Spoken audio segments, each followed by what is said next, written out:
Hello বন্ধুরা, সবাইকে welcome আমার আরেকটা নতুন রান্নার ভিডিওতে। তো আমার মতো কে কে আছো যে মাছের টক খেতে ভালোবাসো?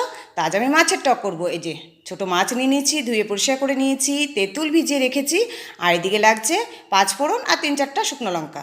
তো মাছগুলোকে ভালো করে তো ধুয়ে পরিষ্কার করে নিয়েছি, এবারে হলুদ নুন মাখিয়ে নেব। কে কে ভালোবাসো এরকম ছোটো মাছের টক খেতে? আমার তো খুব ভালো লাগে, তাই ভাবলাম তোমাদের কাছে শেয়ার করি।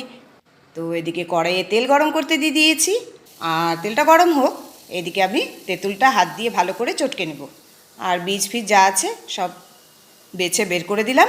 এবার কড়াইয়ে তেল গরম হয়ে গেছে, মাছগুলো আমি এক এক করে দিয়ে দিলাম। বেশ কড়া কড়া করে ভাজতে হবে, তেলটা কিন্তু খুব ভালো করে গরম করতে হবে, তা না হলে মাছগুলো লেগে যাবে আর ভাজাও ভালো হবে না। তো এই দেখো ঠিক এরকম হয়েছে। তো আমি এক এক করে সবগুলো মাছ ভেজে নেব। তোমরা কে কে ভালোবাসো জানিও, রান্নাটা দেখো শেষ পর্যন্ত, আশা করি ভালো লাগবে।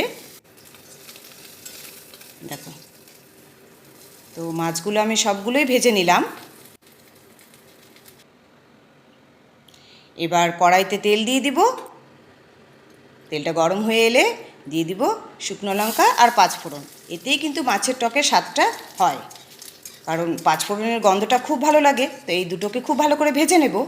এইদিকে যে তেঁতুলগুলা জলটা রেখেছিলাম সেইটা আমি দিয়ে দিলাম কড়াইতে। এবার খুন্তি দিয়ে ভালো করে নেড়ে চেড়ে দেবো, আর যা লাগে হলুদ আর লবণ দিব স্বাদ মতো। এবার খুন্তি দিয়ে আবারও ভালো করে নাড়াচাড়া করে দেব। জল দিয়ে দিয়েছি।